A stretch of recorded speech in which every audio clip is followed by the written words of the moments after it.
Mr. Speaker, I rise for a point of personal privilege. The gentleman has the floor.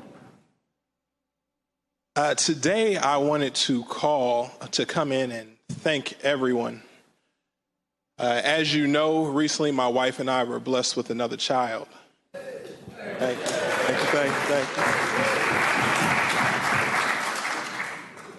you. And it was overwhelming, the amount of cards and letters that we received from this body. As many of you know, it was crazy while I was driving up here.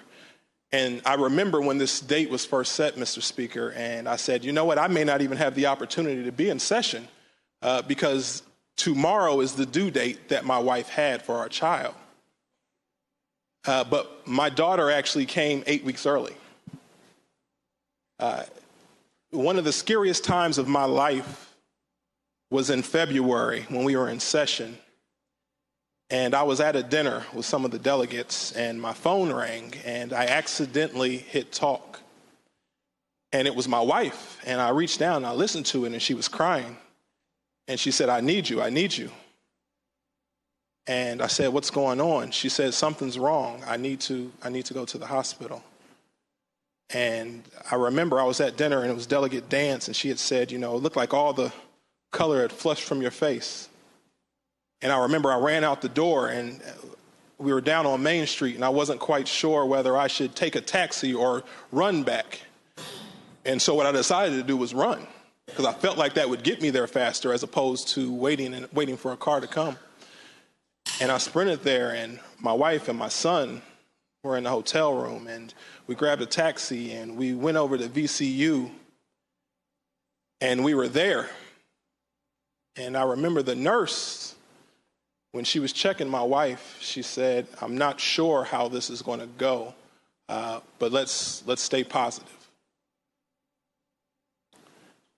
And eventually she came back to us and she said, she's okay for right now. Let's be careful and let's watch this.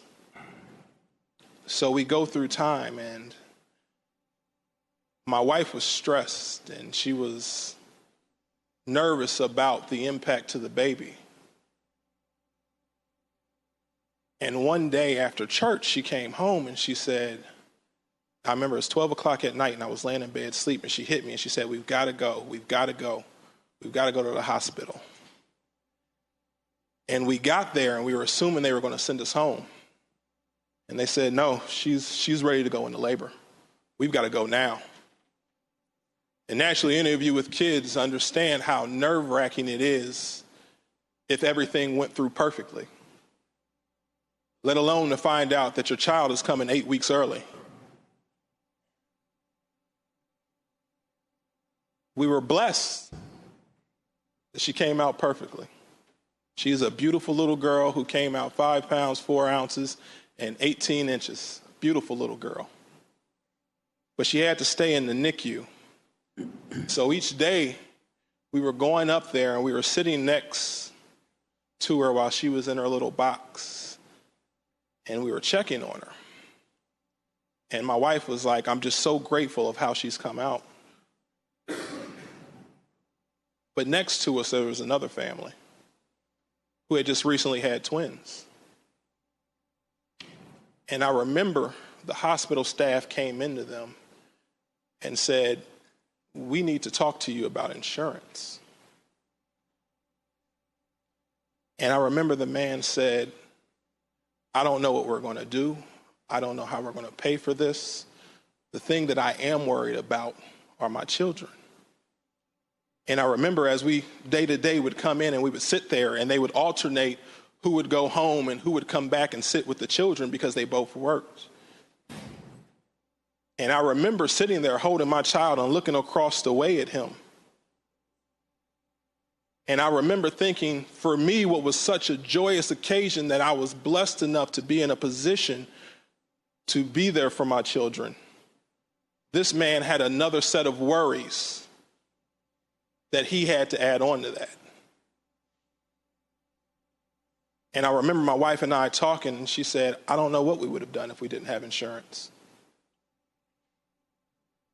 Now, I come here telling that story because we do a lot of talking back and forth on both sides, and we talk big numbers, 400,000 Virginians, $5 million a day, all these other states that have done this and done that.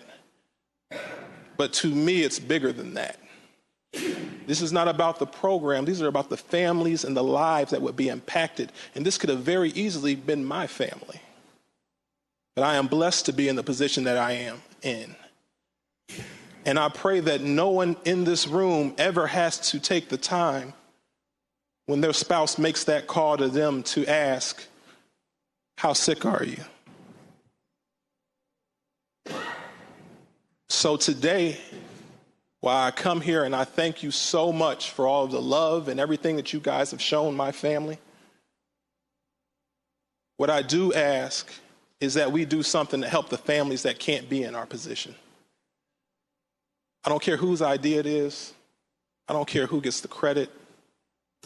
I just want to be able to help those families, just as I'm sure you do. And I tell everyone all the time, while we may disagree what the journey looks like, I'm confident that we agree of what the end goal should look like, and that's better and stronger families that we have the opportunity to help here in Virginia.